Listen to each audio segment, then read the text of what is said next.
Why do you want to exercise? Most people answer that question by stating their desire to lose weight. Well, exercise alone won't cut it.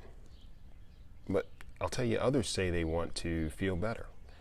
And this is a great reason and a great example of an intrinsic motivation that I talked about a couple of days ago. And some may say they want to be able to move without pain and to perform activities with the family. And this is another great reason. Others may have a desire to live longer, to live a longer, more fulfilling life. I love it when people frame their exercise goals in this way because it expresses a deep down motivation of what they truly value. But one of the things that I've noticed over my years of personal training and health coaching is that we sometimes get stuck in the past with our why for exercise.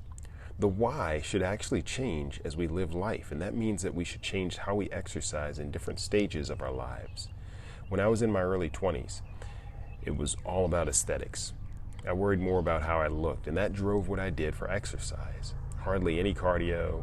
It was more weights as I tried to pack on muscle. Unsuccessfully, mind you, but that was my goal.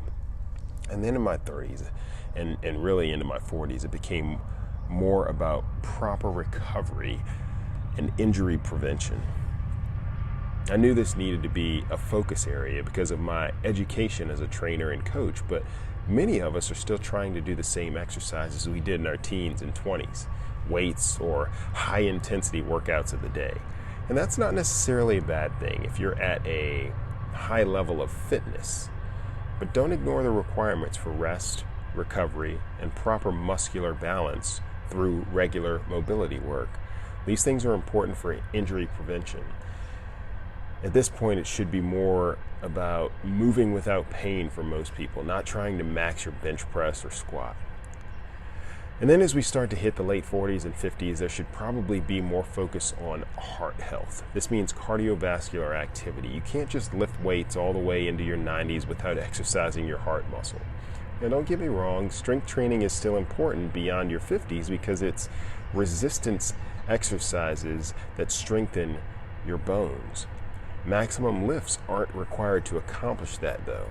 Body weight exercises are just fine. So as you think about your why and the reason why you're exercising, consider what's important to your health, not just the way you look. Our goals and therefore our actions and activities need to change as we get older.